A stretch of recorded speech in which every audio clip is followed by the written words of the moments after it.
Hey guys, so thought I'd do a quick video today, actually my first video, and it is on the Vortex Crossfire II 1:4 scope. And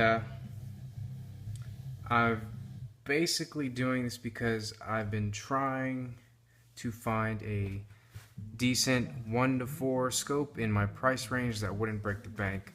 I've been looking into some local 3-gun and run and gun stuff, and just wanted something that was doable right now. Most of the reviews I find online for the Vortex 1:4s are for their Viper, which is their higher end 1:4, which retails for about $500, a little bit more than I want to spend right now. So I was looking at the Crossfire II, which, you know, depending on which version of it you buy, it retails anywhere from $200 to $250. This particular one is their V-Brite reticle, and as you can see, it has an illuminated red dot there in the center. I'm gonna show you guys the reticle here in a minute, but one of the other reasons I was looking at the Vortex line of optics is they have great customer service. They have a great warranty. Their VIP, unlimited, unconditional warranty. I have a couple of their other products, their Strike-Fire and their Spark, and had issues with my Strike-Fire once, and they're real great about it. They didn't give me any problems when I had to send it in to get it replaced, so I thought I'd, you know, stick with the Vortex line. I was using this Bushnell 1:4, which is their AR line of optics, and it's got their BDC reticle, which is kind of nice, but I found the reticle itself and the reticle itself was a little too thick for my taste, and I found the way they have their BDC reticle set up, I find it a little cluttered.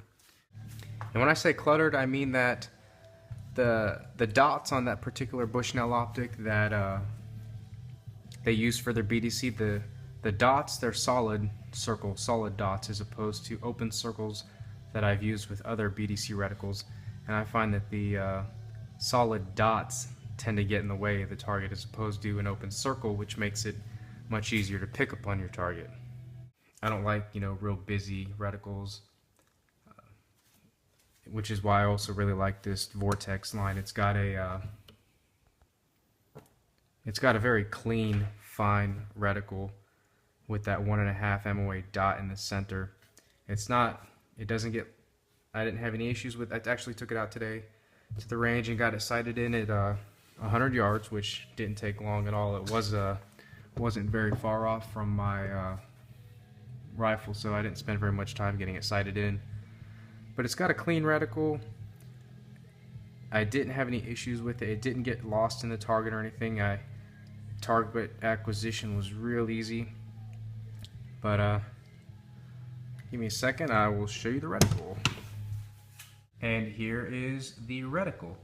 As you guys can see, it is actually, it's a very clean reticle. It's got very fine lines, and the lines are actually much thinner there at the center.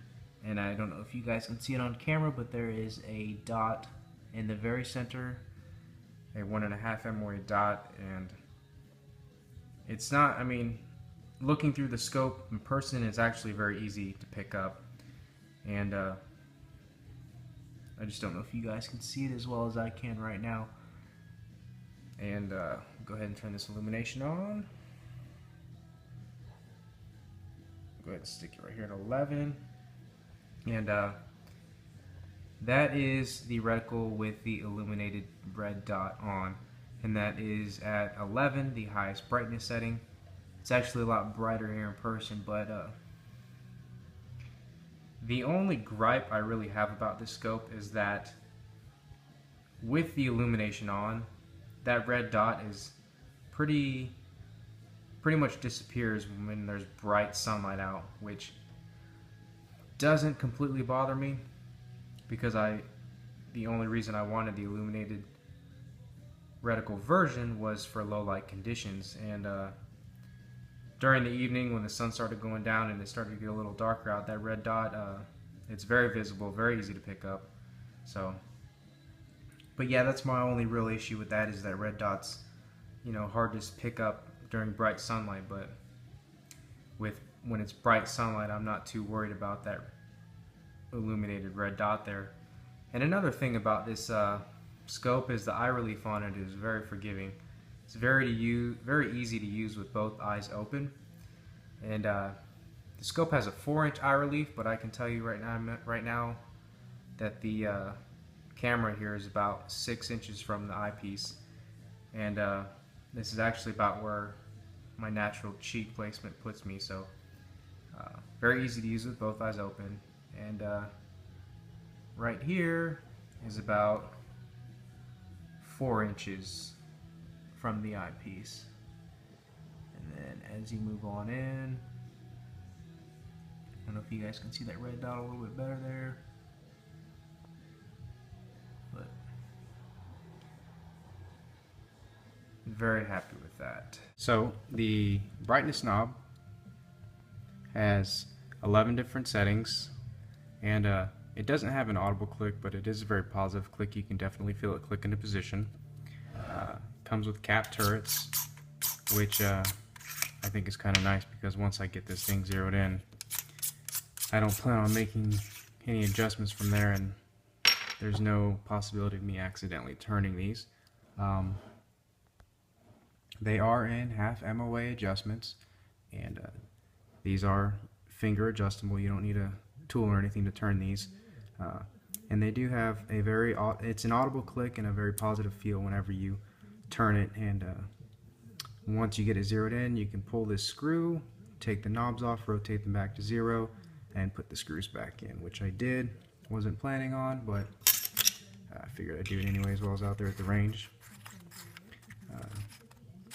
There is a O-ring on these, so I'd say, I mean, they're all water resistant. I don't know about waterproof, but I would definitely say resistant. The magnification ring, it's very smooth, very easy to turn.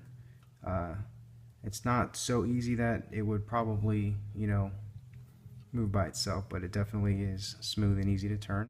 So that pretty much wraps it up. If you guys got any questions, comments, or anything, just post them below, and I'll do my best to answer them. Thanks for watching. See you guys.